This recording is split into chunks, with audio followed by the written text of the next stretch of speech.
Bismillahirrahmanirrahim. Assalamualaikum warahmatullahi wabarakatuh. Pada pertemuan kali ini kita akan membahas tentang desain buku ajar ya sebagai materi kita.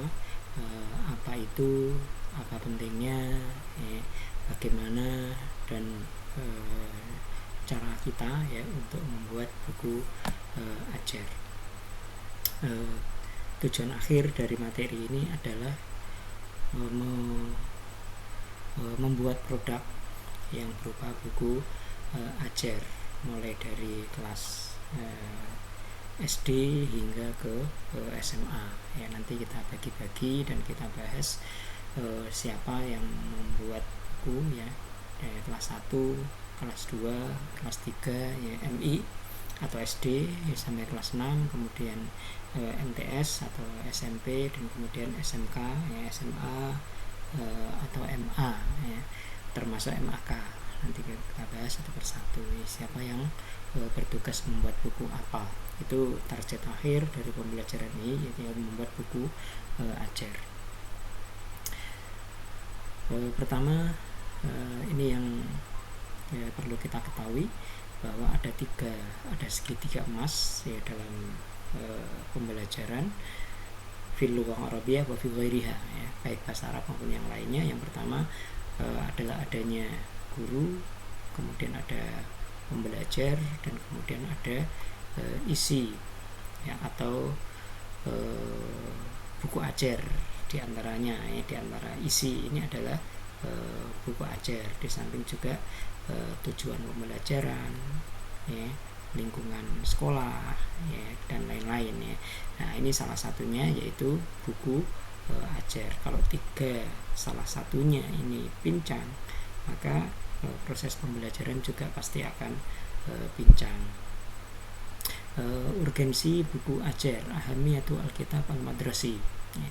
Al-awwal, alkitab al-madrasi tarjamatun hayyah lima yusamma bil muhtawa al-akademi lil manhaj ya, yaitu sebagai penerjemah dinamis, penerjemah hidup ya terhadap sesuatu yang disebut sebagai isi akademis ya, sebuah kurikulum kelas 1 misalnya membahas kenalan kosakata yang diajarkan adalah 1, 2, 3, 4, 5, tujuan pembelajarannya demikian, KIKD-nya ya.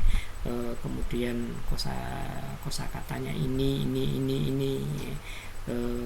Tarkib nahwu yang diajarkan ini, latihannya demikian, membuat ini itu. Nah, itu perlu diwujudkan, diterjemahkan dalam sebuah buku yang bernama dengan buku ajar ini, atau dalam bahasa Arab disebut sebagai Alkitab al-Madrasi atau buku teks ya.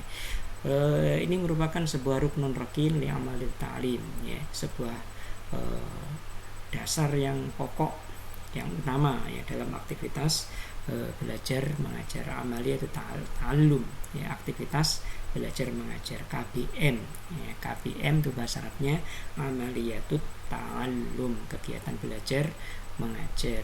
Kemudian laisa fi istita'ati kulli mudarris, bahwa buku ajar yang menyusun buku ajar itu tidak semua guru mampu melakukannya, hanya guru-guru spesial yang mampu membuat buku ajar. Yang lain mungkin hanya sebagai pengguna saja, atau kadang orang hanya menilai buku ajar itu demikian dan demikian, mengkritik, tapi kalau disuruh membuat sendiri dia tidak mampu ya. Makanya membuat buku ajar itu bukan sesuatu yang gampang ya, sesuatu yang mudah. Kemudian buku yang ada itu banyak, kasir kutub al-mawjudah fisahah la tumassilul ahdaf. Nah, ini diantara kritik ya, kritik siapa yang tidak bisa, semua orang mampu melakukan, bahwa buku yang ada di lapangan fisahah, di lapangan yang ada sekarang itu tidak mencerminkan tujuan yang seharusnya. Kamus contohnya, ini kritik ya kepada kamus yang ada, bahwa kamus atau pembelajaran kosakata itu seharusnya mengajarkan kosakata dalam kalimat ya. Jadi tidak cukup hanya mengatakan arti satu kata per kata demikian ya. Kataba artinya menulis ya, torik artinya jalan, ya, tanpa ada contoh dalam kalimat ini bisa berakibat fatal, ya. Itu salah satu contoh, ya, salah satu contoh dalam bidang ini, bahwa banyak buku tetapi tidak mencerminkan tujuan yang sebenarnya, termasuk buku-buku ajar yang ada, tidak ada, ya, karya manusia yang bebas dari kritik, yang sepi dari kritik itu tidak ada, ya. Kemudian buku ajar itu butuh al-isti'anah bitaqabul al-lughawi wa tahlilul akhta, ya. Taqabul al-lughawi itu membandingkan antara dua bahasa yang tidak serumpun, bahasa Indonesia dengan bahasa Arab, bahasa Indonesia dengan bahasa Inggris dengan bahasa Arab misalnya. Itu dua bahasa yang tidak serumpun. Nah, kita bandingkan mana yang ada di sini, mana yang tidak ada di sini. Contohnya misalnya dalam aswat, ya, dalam pembelajaran bunyi suara, ya, aswat, ada suara yang ada dalam bahasa Indonesia saja, ada yang ada dalam bahasa Arab saja, ada yang dua-duanya ada, seperti huruf suara to, ko, ya, suara sya, so. Nah, itu ada dalam bahasa Arab saja, bahasa Indonesia tidak ada.